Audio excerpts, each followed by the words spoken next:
Depois da chuvarada que atingiu a nossa região, aos poucos Novo Hamburgo vai voltando ao normal. Os esforços, que são muitos, da prefeitura e dos vereadores e de algumas instituições, de vários grupos das comunidades de Novo Hamburgo, é bonito de ver a união, né? Quando por alguns momentos, né, por algumas horas, as guerras, né, de partidos políticos e entre pessoas e entre instituições, quando nós temos um momento de paz na guerra diária das redes sociais e de ofensas, quando todo mundo para e vamos deixar de lado um pouco a guerra e vamos atender as pessoas que estão precisando. É o que está acontecendo em Novo Hamburgo hoje. Novo Hamburgo decretou então situação de emergência. Foi feito um pronunciamento da nossa prefeita falando que é uma medida que precisa ser bem pensada para decretar. Então o município decretou a situação de emergência em função dessa chuvarada que atingiu a nossa cidade. Por outro lado, eu até fiz uma postagem na rede social e algumas pessoas não gostaram muito do que eu falei, e eu falo de novo. Vai acontecer alagamentos em Novo Hamburgo de novo, vocês sabem disso. Nós que somos de Novo Hamburgo e conhecemos bem a nossa região, isso é uma coisa que cada ano que passa está aumentando. Mas não adianta ficar falando sobre isso, não adianta ficar xingando pessoas, não adianta ficar xingando, né, as instituições. O que nós estamos fazendo? Essa é a questão. Eu acho que é por aí que nós temos que começar a pensar. Nós estamos chorando sobre o leite derramado, legal? Então agora a gente vai esperar ferver de novo para derramar de novo, para a gente de novo, então, blá, blá, blá, blá, blá. O que nós podemos fazer? Por um lado, existe a questão, sim, da drenagem correta do arroio Luiz Rau, que sai no Rio dos Sinos, e as bombas que estão lá, que bombeiam essa água para fora. Ok, isso é uma coisa que deve ser melhorada e provavelmente vai ser melhorado. Mas aí tem o problema do lixo. Nós, da população, espalhamos o lixo por tudo, né? Nós somos campeões em produção de lixo.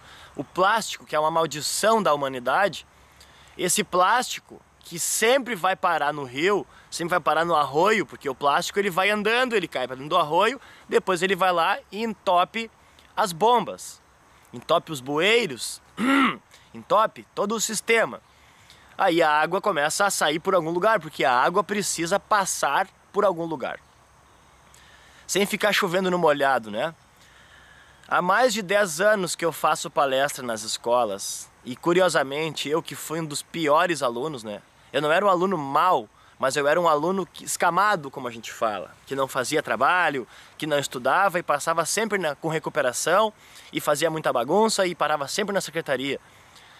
Ironicamente, depois de uns anos, né, eu que fui um dos piores alunos então, eu volto nas escolas municipais e estaduais, que eu estudei nas duas, para falar então para os jovens sobre preservação do meio ambiente.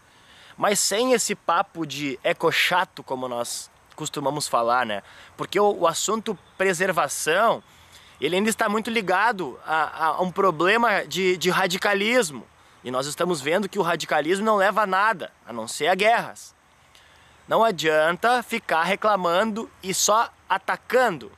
Nós temos que abordar o tema preservação do meio ambiente de uma forma que as crianças entendam.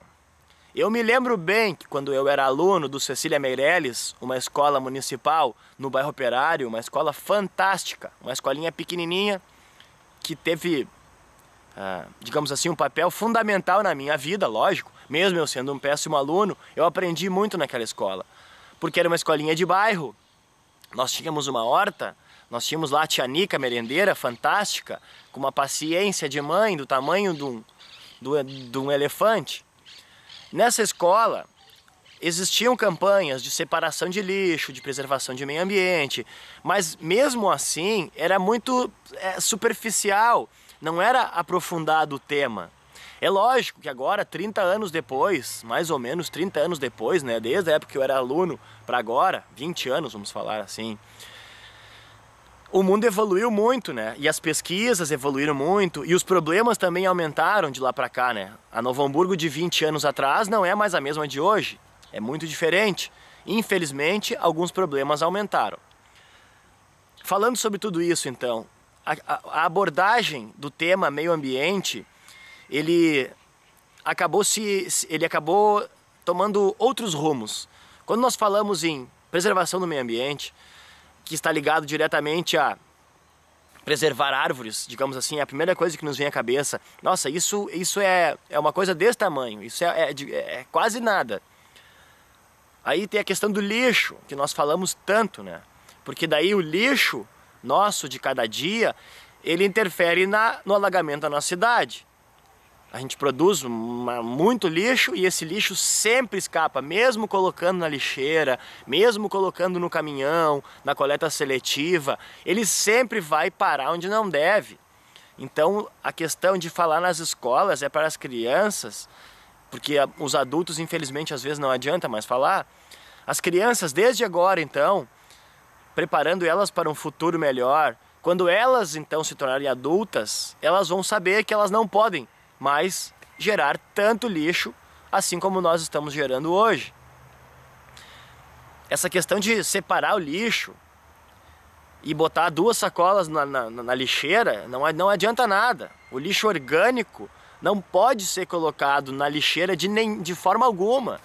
Nós já fizemos matérias lá em cima no bairro Roselândia, na coleta seletiva. É triste, é um assunto assim que nós deveríamos parar a cidade, assim como a cidade está parando agora por causa da enchente, nós deveríamos parar a cidade e dar atenção para esse assunto, porque esse é o primeiro passo para depois o alagamento acontecer. Então vai acontecer de novo o alagamento na nossa cidade. O que um programa de agricultura familiar tem a ver com o lixo da cidade de Novo Hamburgo? Tem tudo a ver, né? Porque com a produção do lixo, o encaminhamento errado, equivocado e suicida do lixo orgânico, o lixo orgânico ele é engraçado porque ele pode se tornar uma maldição ou ele pode se tornar uma bênção. A mesma coisa, né? A mesma coisa. O lixo orgânico, por menor que seja, muitas pessoas dizem, é só uma casca de banana. Pois é. Uma casquinha somada a uma população de 200 e poucos mil habitantes, meu Deus do céu, vira uma montanha de casca de banana. É só uma erva de chimarrão, mesma coisa. É só um pouquinho de café, mesma coisa. O lixo orgânico, quando ele vai para dentro de uma sacola e ele é amarrado, ele vai gerar gases. Esses gases atingem a camada de ozônio, eles são prejudiciais. O lixo orgânico em saco plástico amarrado, ele fica pesado e ele aumenta o custo da nossa prefeitura, o custo das empresas que tem que coletar esse lixo. A sacola rasga, espalha pelo chão, fica sujo e fica fedorenta a nossa cidade. Isso é uma vertente. E custa muito caro, como eu já falei. E está sendo desperdiçado, porque esse lixo orgânico, ele serve de adubo para a plantação.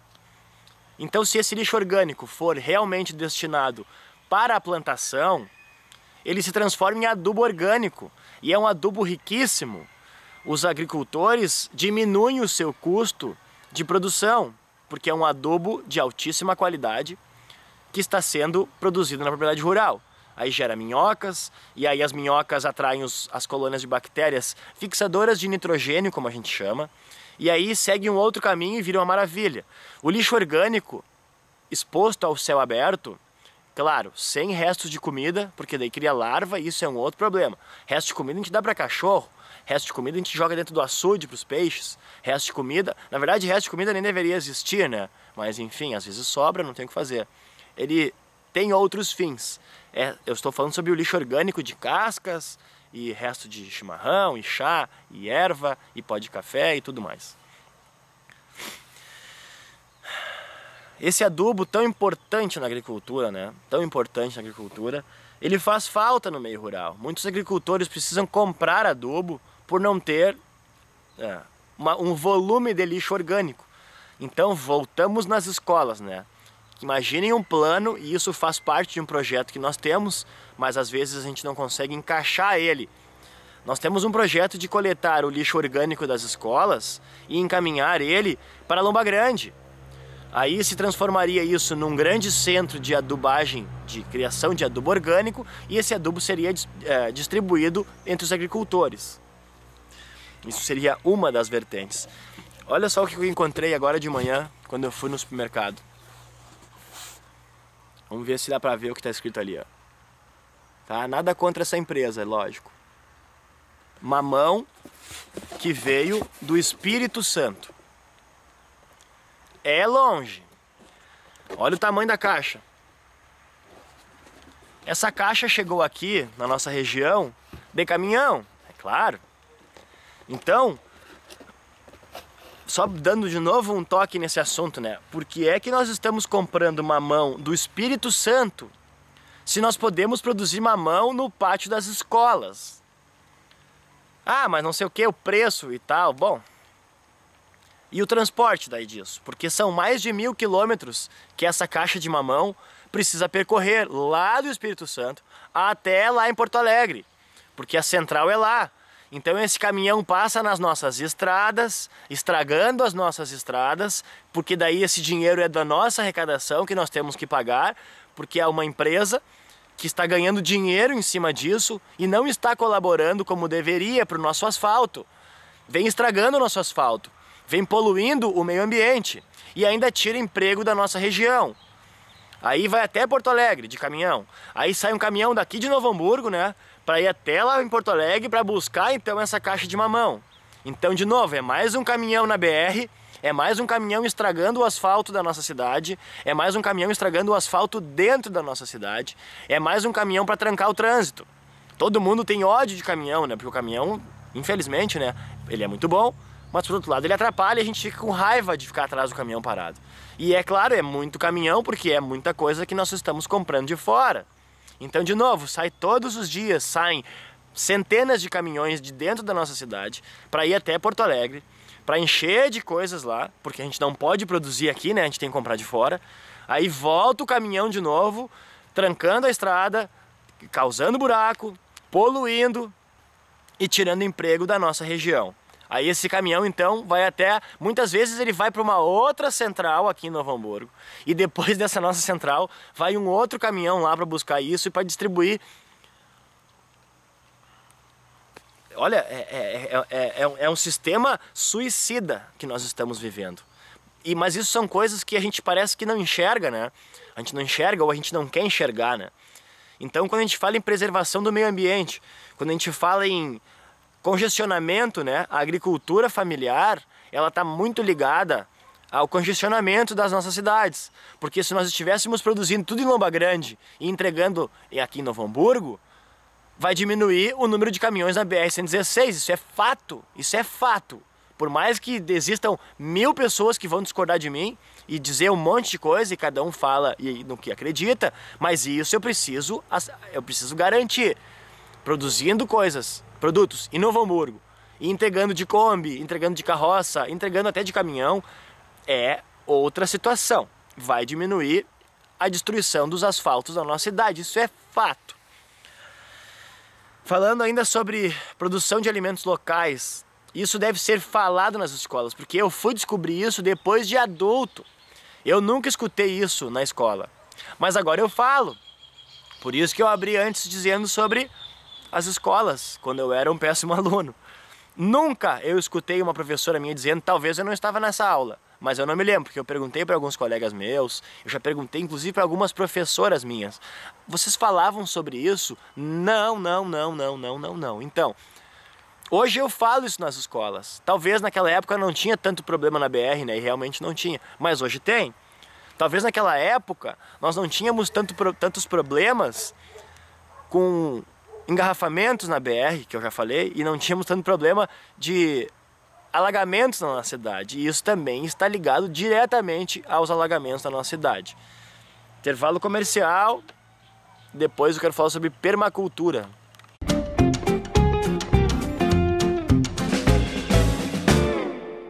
A nova prefeitura assumiu mostrando que com vontade e competência é possível alcançar grandes resultados. Foi assim que lá no início de 2017 resgatou uma verba fundamental para o futuro da nossa cidade, que muitos já consideravam perdida. Com diálogo e transparência, foram recuperados 61 milhões de reais junto ao Banco Interamericano de Desenvolvimento, o BID. São recursos muito bem-vindos que começarão a aparecer na forma de novas obras neste ano. Prefeitura Municipal, um jeito Novo Hamburgo de ser.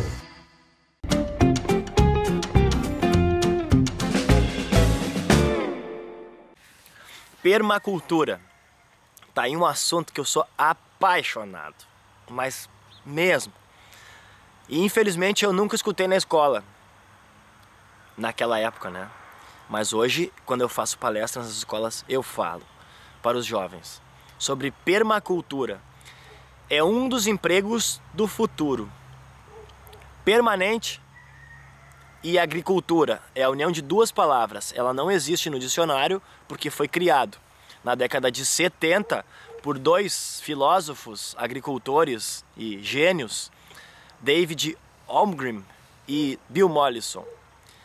Eles se deram conta de que a humanidade estava andando por um caminho complicado. Então eles reuniram todas as antigas técnicas de agricultura e criaram conceitos em cima disso, estudaram a fundo sobre isso.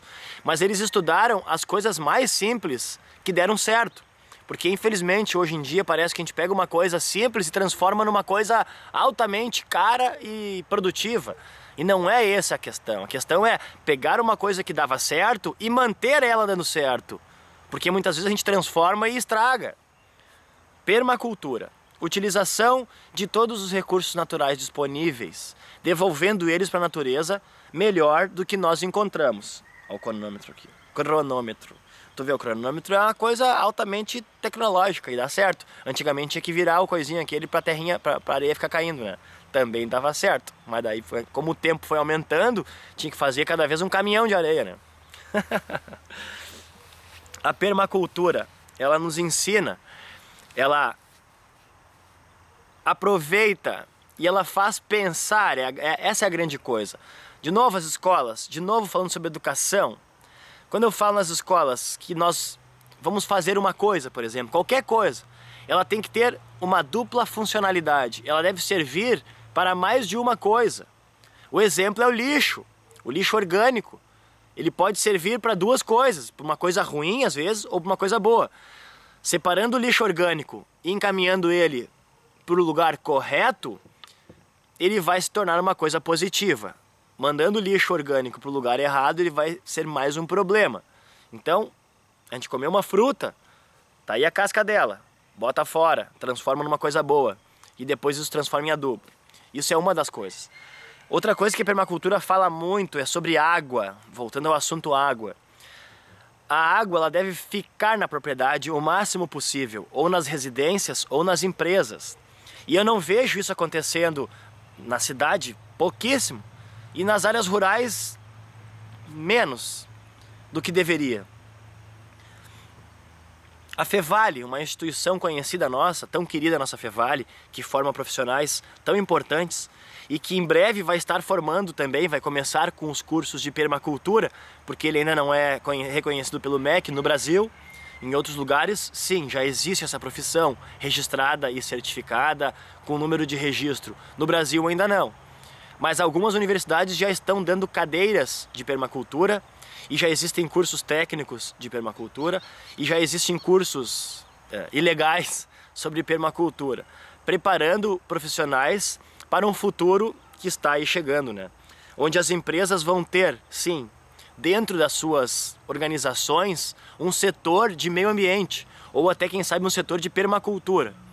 Antigamente as empresas não tinham setor de marketing, por exemplo. Falava em marketing, davam risada, diziam, isso aí é bobagem, isso aí é coisa de americano. Pensa numa empresa que não tenha setor de marketing hoje, a empresa quebra, ou ela não vai para frente, porque a comunicação, ela se tornou muito importante. Mas isso é uma coisa que há poucos anos atrás não existia. O próprio setor financeiro é um setor que não existia antes. O pai pegava o dinheiro, botava no bolso e pagava as contas. Aí a empresa cresceu, né? Se criou um setor financeiro. Era outra coisa que talvez há anos atrás as pessoas riam. Para que vai ter setor de financeiro, isso aí eu sei administrar meu negócio. Hoje a gente fala, setor de meio ambiente existe na sua empresa? Claro que não. Aí, para, esses papos de meio ambiente, essa coisa chata, isso aí não vai dar em nada, isso aí é mentira, ou isso aí é sei lá o quê. Não, as empresas do futuro, e num futuro não tão distante, vão se adaptar a esse novo mundo. Quando as empresas realmente, então, começarem a dar atenção a esse assunto, nós vamos nos dar conta de que isso baixa custo, que é o que as empresas mais querem. Isso melhora a produtividade, aumenta a produtividade, porque às vezes um gasto de luz desnecessário pode ser otimizado e transformado em coisas positivas para a empresa. Por que é que um guri que faz um programa sobre agricultura está falando sobre isso? Porque isso está ligado diretamente com a agricultura. E é esse um dos motivos do nosso programa. É pensar a agricultura de uma forma mais ampla, sempre pensando no futuro da nossa cidade, gerando empregos, que nós já falamos várias vezes que é possível, mas também formando profissionais para atuarem nas áreas que ainda não existem nas empresas. É difícil falar sobre o futuro, sempre foi difícil. Mas com exemplos do que já aconteceu e com exemplos que nós temos à frente, nós podemos sim pensar no futuro, principalmente nas nossas crianças. É só olhar um pouco aí sobre os empregos que estão se acabando. Então muitas pessoas estão estudando agora na faculdade para se formar num emprego que vai acabar, ou que já acabou. Por outro lado, o homem do campo, que sofre o tal do êxodo rural, ele nem sabe, muitas vezes, mas é um dos empregos do futuro. Porque por mais que o mundo evolua e por mais que a gente vá morar na Lua um dia, com nave espacial, nós vamos precisar comer. E isso é uma das coisas básicas. Só que a alimentação está ficando bem difícil, mas não é esse o foco. Eu falo sobre a permacultura. Quando eu fiz o meu curso lá em Bagé, há bastante tempo atrás, e eu vi esse assunto pela primeira vez, eu fiquei encantado com ele. Porque o João, nosso grande mestre, ele nos mostrou um sistema funcionando lá em Bagé. Sobre água de chuva, sobre horta, sobre filtragem dos efluentes, sobre alimentação, sobre agrofloresta, ele falou sobre agroindústria. É o mundo perfeito, ok? Olhando, se pegar o assunto e olhar ele, é o mundo perfeito. Mas ele falou o seguinte, ele disse assim: isso que eu estou mostrando para vocês aqui, dá certo aqui em Bagé. Se aplicar em Novo Hamburgo, por exemplo, talvez não vai dar certo, porque lá é diferente. Cada local tem a sua peculiaridade, cada local tem a sua cultura, cada local tem as suas necessidades. Então a permacultura não é uma regra, não são os 10 mandamentos que devem ser seguidos à risca. Ele se adapta conforme cada região. Isso foi uma das coisas mais incríveis que eu encontrei na permacultura.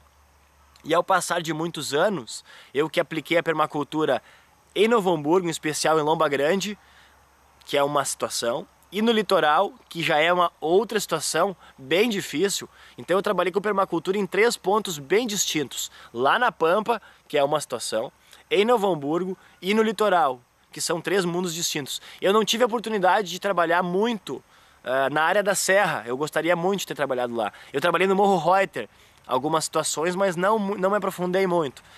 Mas eu já senti que é completamente diferente. Quando a permacultura nos faz pensar sobre isso, ela nos faz pensar sobre todo o sistema que nós estamos vivendo hoje. Essa questão do transporte tem muito a ver com isso, né? Essa questão de buscar alimento de fora e mandar o dinheiro para fora. Não adianta a gente ficar chorando pela falta de emprego na nossa cidade se nós não estamos incentivando novas empresas, né? De novo a cobrança dos governantes, né? As pessoas adoram cobrar, né? Nós adoramos cobrar, vamos falar nós que fica mais bonito. Nós adoramos cobrar, né? Por que vocês não incentivam novas empresas a investirem aqui na região? Aí a pergunta que se faz é, e nós, quando a gente vai no supermercado, nós estamos incentivando quem? Nós estamos incentivando empresas de fora. Então, a gente só está cobrando, nós não estamos fazendo. Dá no mesmo. Mas sem querer ser o salvador da pátria, né? Ou bancar o certinho, como falam. Porque é muito fácil, né? Dar uma de moralmente correto e não estar fazendo a coisa certa. É difícil, muitas vezes eu me divido muito. Eu penso muito sobre isso. Às vezes quando eu faço o programa, eu fico ali falando, defendendo uma ideia. E ao mesmo tempo eu fico pensando, poxa, parece que eu estou falando, mas é uma situação, é uma posição difícil defender uma ideia. Porque parece assim que eu estou só falando e não estou fazendo. Por isso eu gosto de mostrar sempre o resultado, mostrar as mãos calejadas e postar nas redes sociais o resultado de trabalho, né? Porque são duas vertentes bem distintas. Uma coisa é pesquisar e falar sobre, isso é uma coisa. A outra coisa é pesquisar, aplicar ela, testar, botar a mão na terra, colher e aí falar. Então, esses últimos 20 anos que eu trabalho com agricultura, eu acredito que eu tenho assim um pouco de assunto para poder colaborar, falando então sobre agricultura, que é um dos assuntos que mais me encanta nesse mundo. E poder estar aqui na Vale TV falando sobre agricultura e estando nas escolas falando sobre esse tema, me deixa lisonjeado, como dizem, né, que é uma palavra bonita de se dizer.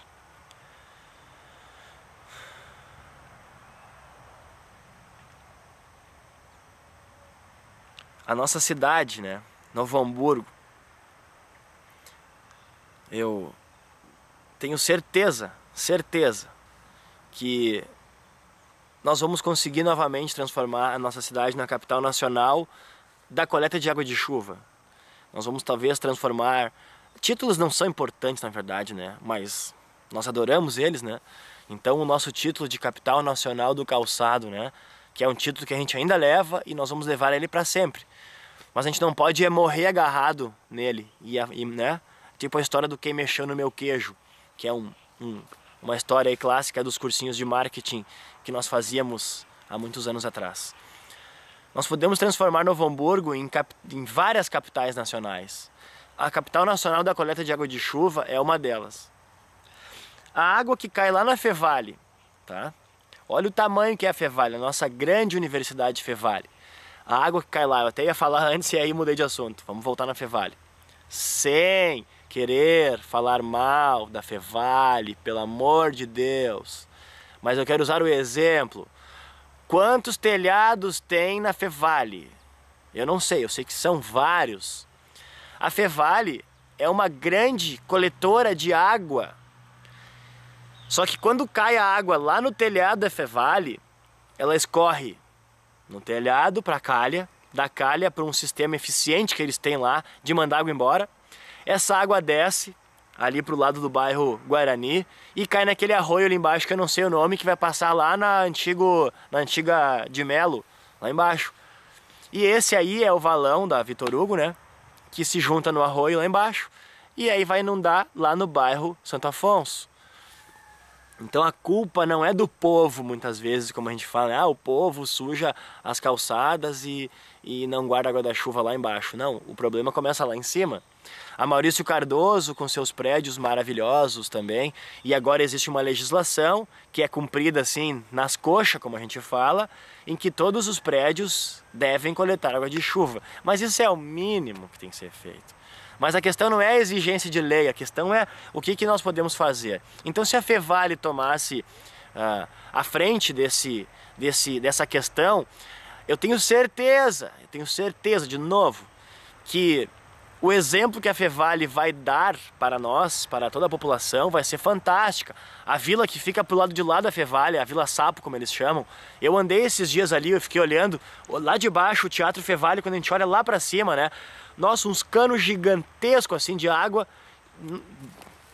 afundando a cidade com água. Então se fizer um sistema eficiente de coleta de água lá na Fevale e distribuir essa água nas vilas em volta, para as pessoas lavarem as suas calçadas, para as pessoas lavarem os carros, distribuir isso nas escolas, ali embaixo tem aquelas creches, claro, utilizando nos banheiros. é certo que vai diminuir os alagamentos lá no centro, porque a água ela anda muito rápido hoje em dia. Esse é o cálculo que nós não estamos fazendo.